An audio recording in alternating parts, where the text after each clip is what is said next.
Queridos irmãos, muito bom dia. Hoje é dia 23 de maio do ano da graça de 2023 e retomamos hoje, como habitualmente, as nossas reflexões aqui pela manhã.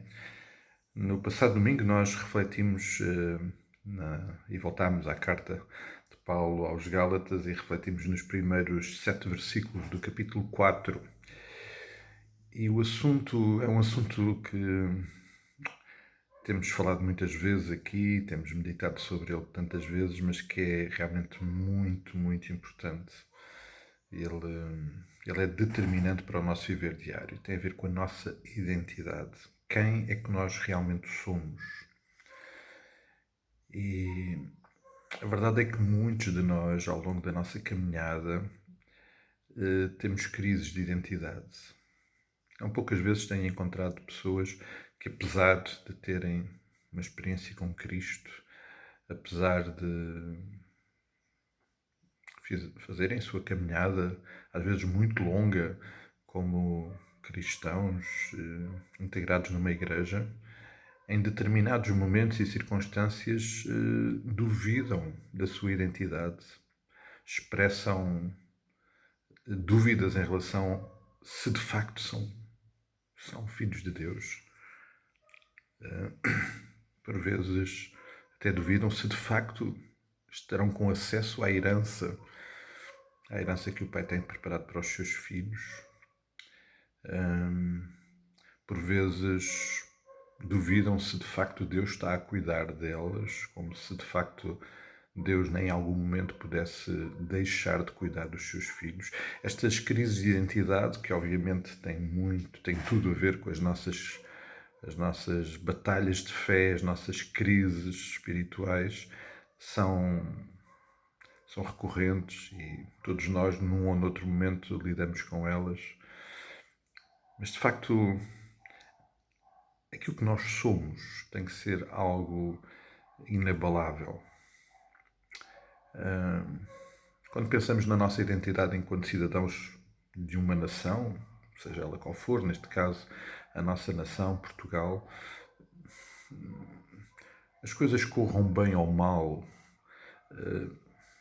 normalmente não encontro pessoas a duvidar da sua identidade enquanto portugueses. É natural. É natural. Em qualquer circunstância são portugueses. Para o bom são portugueses, para o mau são portugueses. É realmente muito estranho e preocupante e desafiante que tantas vezes nós, na nossa caminhada cristã, coloquemos em causa a nossa identidade.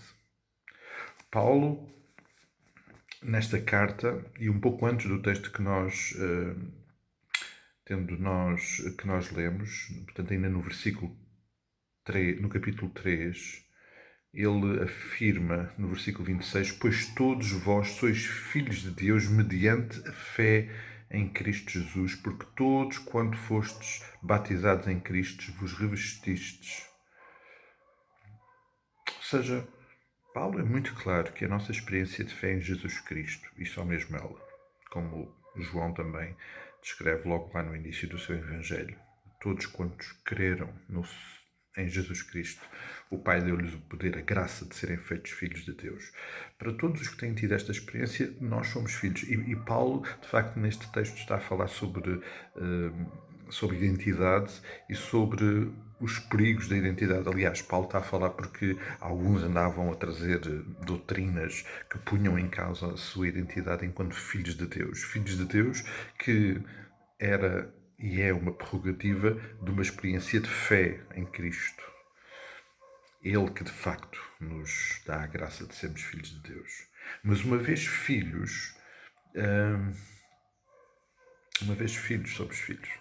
E não há como deixar de o ser, não há como perder essa nossa identidade.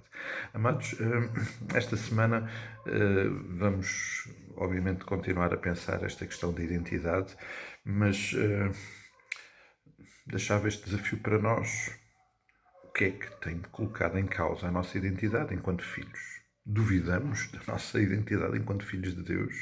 É que Paulo está aqui de uma forma muito clara a dizer-nos que nesta condição nós somos filhos. E vamos pensar, obviamente, em muitos dos benefícios de sermos filhos, mas este será o primeiro grande benefício, é que ser filho de Deus é algo que não depende de nós, depende da graça e da bondade do Pai através de Jesus Cristo. É uma graça, uma bênção que Ele traz sobre nós, mas é algo que é inabalável. Nada nem ninguém, nenhuma doutrina, nenhum líder, ninguém pode pôr em causa, nenhuma circunstância pode pôr em causa. Nós somos filhos de Deus. E Paulo, como lemos aqui neste texto, traz para o assunto, para nos ajudar a compreender este conceito, a ideia da herança, que o Senhor, de alguma forma, já nos permite estar a experimentar. E um dos aspectos, para mim, um dos aspectos da herança é que eu, sendo filho, nada nem ninguém poderá abalar isso. Eu sou um filho amado do Pai. Creio que vale a pena pensar nisso. Mais do que pensar, vale a pena viver e enfrentar cada circunstância que quer pôr em causa essa minha identidade, porque nada nem ninguém vai destruir esta graça que o Pai me dá de eu ser seu filho. Um dia muito abençoado como filhos de Deus. Um grande abraço, até logo, até amanhã, até quando o Senhor assim o permitir.